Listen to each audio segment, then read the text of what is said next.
Hey, what's up YouTube? This is What's in My Gray Garage. Today I'm working on a 2010 Toyota Prius. I've gotten most of it torn down. It's kind of missing all the good stuff, I guess. But what I did is I replaced the water pump down here.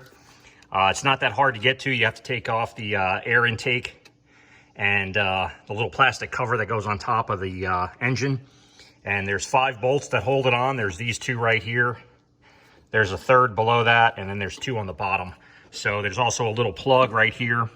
I wasn't having any issues with this car per se, but the car's got over 200,000 miles on it, and we do some traveling with it, so I figured I better get it done.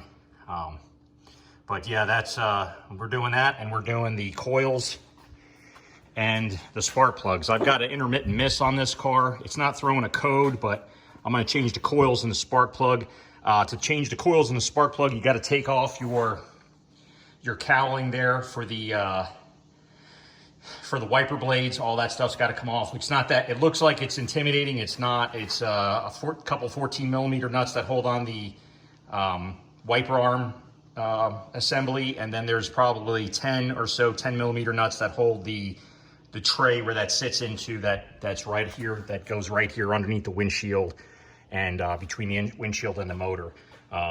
One thing I'll tell you is be very careful. Your windshield's right there. So if you're using a ratchet or an extension and an impact gun to take the screws out, be very cautious, because if you hit that windshield really hard, you will break the windshield, and then you're gonna be out of luck. But anyways, we're doing, like I said, we're just doing the water pump, some spark plugs, and the coils. So here's the old water pump. You can see by the bolt, this is the top of it. It sits like that in the engine. So you've got, you actually have 3 short bolts that go on the left side. If you're looking at it from the, looking straight at it from the side of the car, the short bolts go on the side and the bottom, and your long bolts go on the other side over here. You can also see when you look at the frame how much room you have to put that in there. But it's really kind of a unique design. You know, it's an electric water pump, you know, so you can run, so the car can run the water pump while it's not running per se.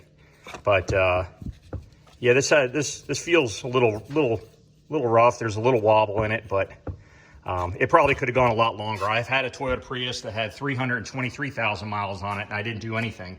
The car, unfortunately, we hit a deer with it, and that was the end of that. But yeah, it's a 2010 Toyota Prius. I'll add some more clips here shortly, but I just wanted to give you a quick start to it. Hey, I got one of the spark plugs out, and I'm going to put the new one in. The old one looks pretty good, so it doesn't look burned, or doesn't look any. It just got a little bit of buildup on there, but not too much. Typical spark plug. But I'm going to put the new one in. What I like to do is use a piece of hose with a bolt pushed into the back side of it there. And this way you don't cross thread it. You just put it in there and gently turn it. If it turns, you're going to go in fine.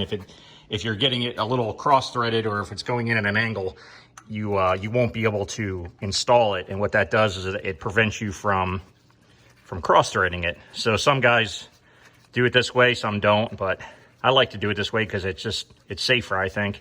And you can usually turn it in, and once it starts to spin or stops, then you pretty much are in all the way, and just pop it off. So it works out really good. I know this trick's been shown a lot of times on YouTube and TikTok and all that, but for anybody new that's never done this before, just a little piece of hose.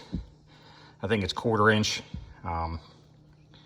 opening there, maybe 3/8, and just enough to slide on the end of the spark plug. And then you just tighten it up. It's a 14 millimeter socket that you're going to need, or a 14 millimeter spark plug wrench. The 9/16 one will work. That it does work. It's a little loose, but it does work. So if you have a mat, this one here I have is kind of short. It's not really the greatest for it because you can't go in the depth of what I need to. So I'm using an extension and a 14 millimeter socket. But yeah, so let me put this in there, and I'll bring you back and show you the final product. All right, so I got the spark plug installed, and now I'm going to put the new coil in. These coils, for what I know, are 200,000 miles on them. And like I said, I've got a slight miss in it at times. I'm not sure. It's not throwing a code, and I'm not quite sure if there's a bad coil or not. But I was like, well, let me just change them and try it that way. I know it's kind of shotgunning parts at it, but I figured, you know, I gotta try something. So it only does it once in a while, so I'm hoping that just one of the coils is kind of crappy. And anyways, what you do is you just slide the coil in, and it should push down onto the spark plug. And then what you want to do is you want to run this little the bolt. There's a bolt that holds it in there. And when you know, taking these out, it's okay to use a little impact gun or whatnot. I don't think you'd have a problem. I didn't have a problem. But make sure that when you put them back in, one, make sure they're seated in it and it tightens up really good. And you hook the electrical connector up. But make sure you don't over torque these or tighten these down so far that they break off, because these actually provide the tension which holds the coil onto the spark plug.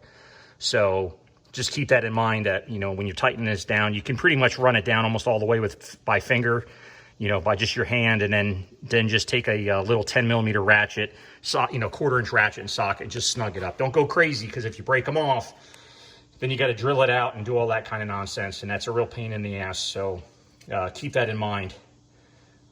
But yeah, let me get the rest of these done, and then I'll button this up and we'll give it a start. All right, just a final recap. We did a set of spark plugs, a set of coil packs, and we did a water pump on this Prius. It took about 2 hours to do. It's not that hard to do. If you've got some hand and eye coordination, I think anybody can really do it. It's not too bad. There's some better videos out there. This is just an informative one. This isn't really a step 2 or how-to video. But anyways, if you like the video, please like, share, subscribe. And, you know, stay tuned for more videos. I've got lots of projects coming up, and I'll do a little bit better job putting exactly step-by-step processes in there instead of just an overview. All right, well, thanks for watching, and have a good day.